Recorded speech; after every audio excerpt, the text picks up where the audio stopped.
করেছেন। এমন সময় আমার রাসূলের দাদা আব্দুল মুত্তালিব বাড়ির বাইরে দাঁড়িয়ে আছেন। সাদিয়া গোত্র থেকে কিছু লোক ওই সময় আসতো, মানে সন্তান, ধনী পরিবারের সন্তানকে নিয়ে যারা লালন পালন করত।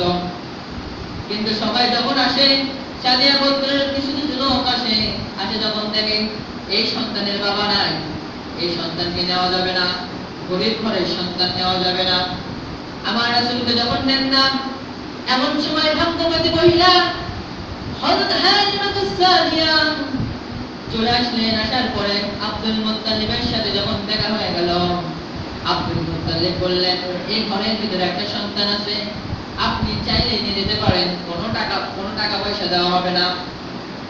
যখন এই কথা বললেন হযরত হালিমাতুস সাদিয়া, তখন তিনার স্বামীর সাথে পরামর্শ করলেন, পরামর্শ করে জানাচ্ছেন, নিয়ে যেতে পারি, যদি দেখে ভালো লাগে তাহলে যাওয়ার সময় নিয়ে যাব।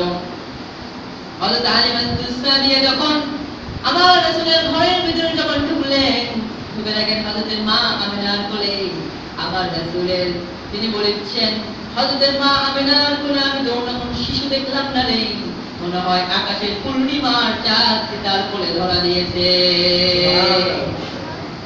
যদি হইতো প্রবল হাওয়া,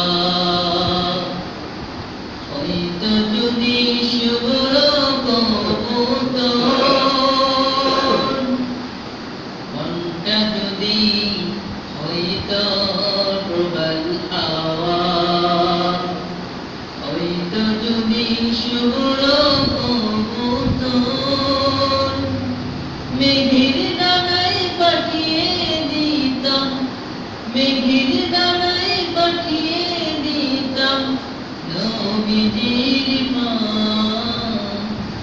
যেথায় আমার প্রিয় নবী ঘুমান নিরন্তর।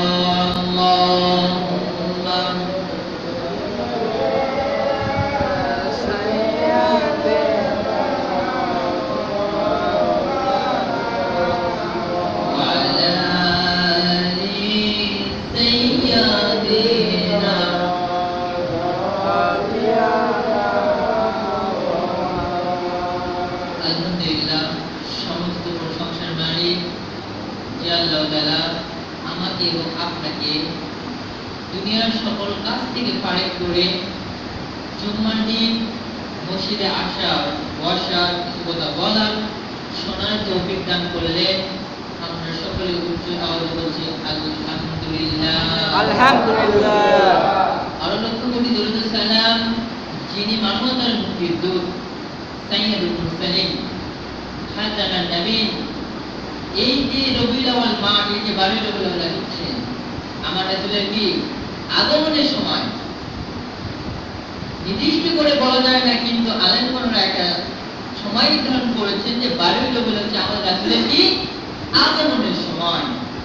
যে রাসূলকে খাতামান নবীন বলে নবী আসার রাস্তা বন্ধ করে দিলেন, আল্লাহ শেষ নবী বানিয়ে আমাদেরকে উম্মত করে দিলেন, তিনি আর কেউ নন, হযরত মুহাম্মদ মুস্তাফা সাল্লাল্লাহু আলাইহি ওয়াসাল্লাম। আমার রাসূল আল্লাহ তাআলা এতটাই গুরুত্ব দিয়েছেন, আমার রাসূল আল্লাহকে যতটা ভালোবাসতেন, আল্লাহ তাআলা সেম রাসূলকে ততটা ভালোবাসতেন। শুধু যে আমাদের রাসূল আল্লাহ তাআলাকেই ভালোবাসছেন, উম্মতকে বাসছেন তা কিন্তু নয়। উম্মতকে ভালোবাসছেন বিধায় তিনি কিন্তু এখনো আছেন, তিনার রওজা মোবারক কিন্তু এখনো আছে।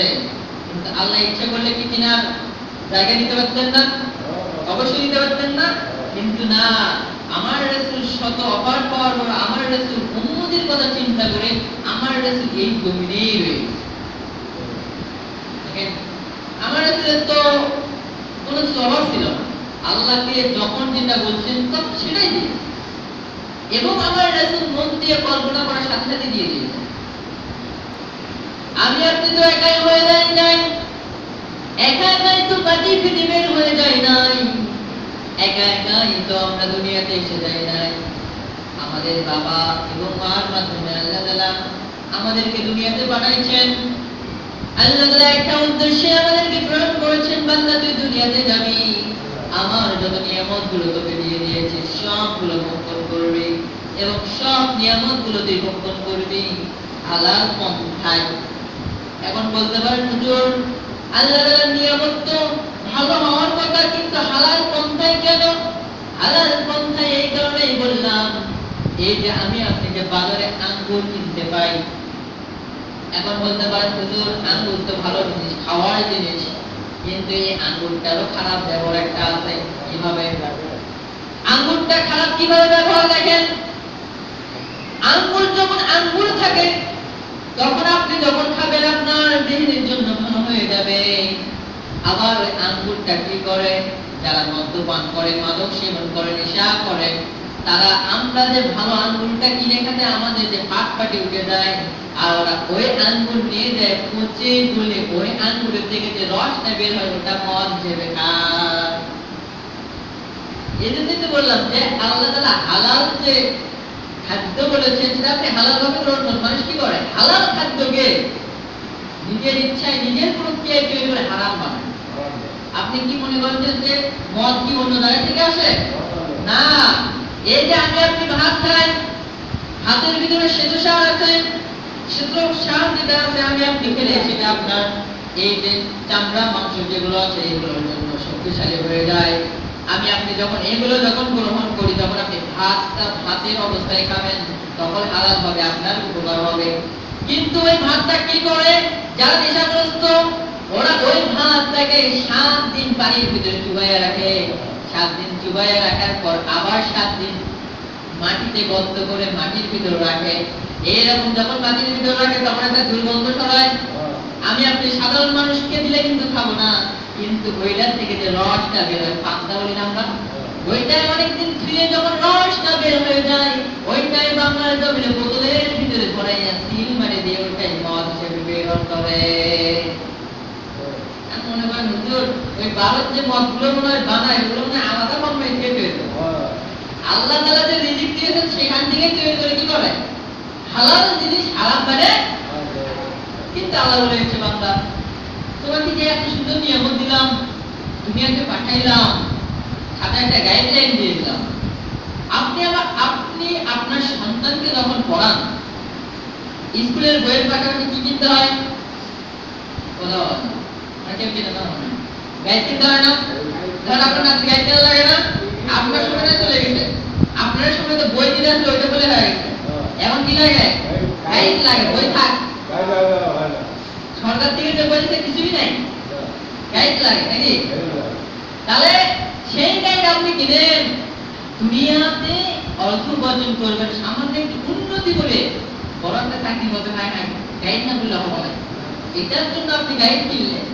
অথচ আল্লাহ তাআলা একটা আপনাকে সৃষ্টি করার পরপরই একটা গাইড দিয়ে দিয়েছেন, সেটা হচ্ছে আল কোরআন। আপনার সন্তান যখন ক্লাস 6 থেকে 7 এ ওঠে গাইড চেঞ্জ, 7 থেকে 8 এ ওঠে গাইড পরিবর্তন, আবার 8 থেকে 9 এ ওঠে 9 এর গাইড কিনে দাও, আবার 9 থেকে 10 এ যাই সাপ্লিমেন্ট কিনে দাও, এত কিছু কিনে দেয়, একটার পর চেঞ্জ হতে থাকে।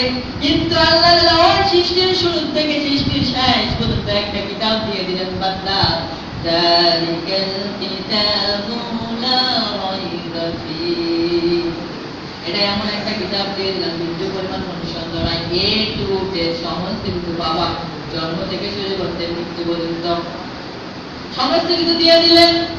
গাইড কিনতে কিনতে আপনার টাকা শেষ হয়ে যায়, তাও সন্তানের পড়ালেখা শেষ হয় না।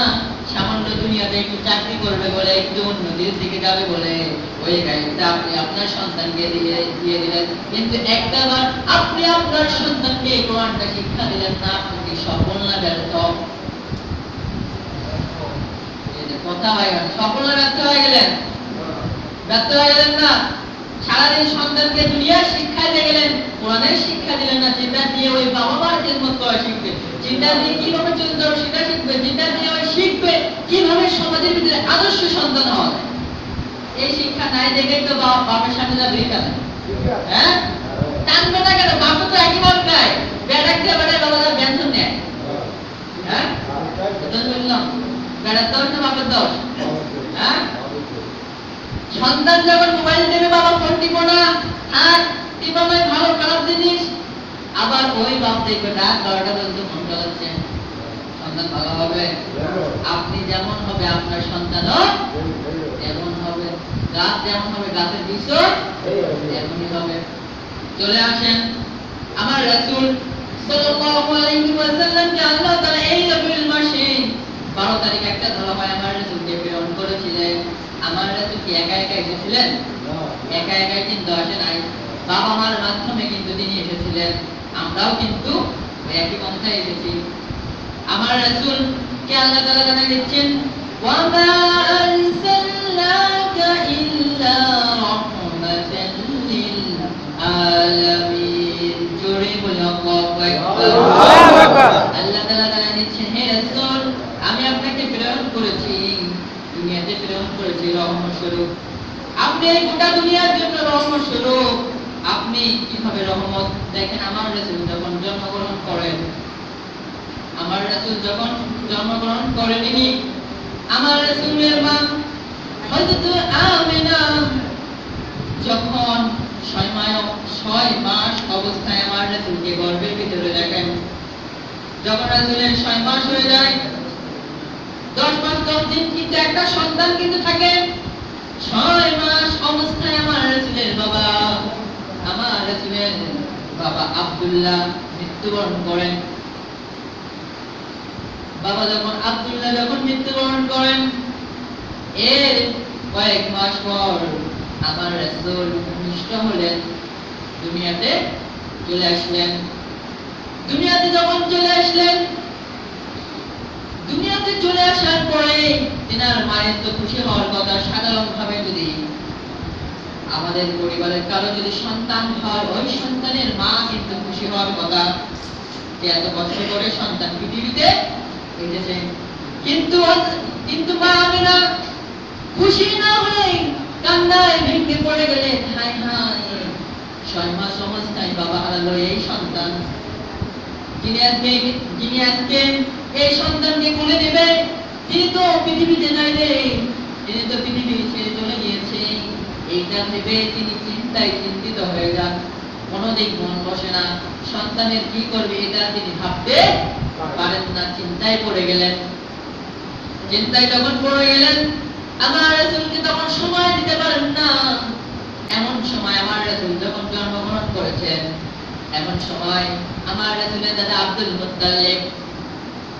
মুত্তালিব বাড়ির বাইরে দাঁড়িয়ে আছেন।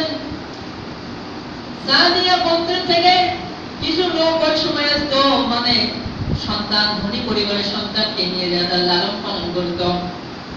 কিন্তু সবাই যখন আসে, সাদিয়া গোত্রের কিছু কিছু লোক আসে যখন দেখে এই সন্তানের বাবা নাই, এই সন্তানকে নেওয়া যাবে না, গরিব ঘরের সন্তান নেওয়া যাবে না, আমার রাসূলকে যখন নেন না, এমন সময় ভাগ্যবতী মহিলা হযরত হালিমাতুস সাদিয়া চলে আসলেন। আসার পরে আব্দুল মুত্তালিবের সাথে যখন দেখা হয়ে গেল, আব্দুল মুত্তালিব বললেন, এই ঘরের ভিতরে একটা সন্তান আছে, আপনি চাইলে নিয়ে যেতে পারেন, কোনো টাকা পয়সা দেওয়া হবে না। যখন এই কথা বললেন হযরত হালিমাতুস সাদিয়া, তখন তিনার স্বামীর সাথে পরামর্শ করলেন, পরামর্শ করে জানাচ্ছেন, নিয়ে যেতে পারি, যদি দেখে ভালো লাগে তাহলে যাওয়ার সময় নিয়ে যাব। হযরত হালিমাতুস সাদিয়া যখন আমার রাসূলের ঘরের ভিতরে যখন ঢুকলেন, ঢুকে দেখেন হযরতের মা আমিনার কোলে আমার রাসূলের, তিনি বলেছেন, হযরতের মা আমিনার কোলে আমি তো অন্য কোনো শিশু দেখলাম না রে, মনে হয় আকাশের পূর্ণিমার চাঁদ তার কোলে ধরা দিয়েছে। চিন্তা করছেন, তাহলে আমার রাসূল সুন্দর ছিলেন।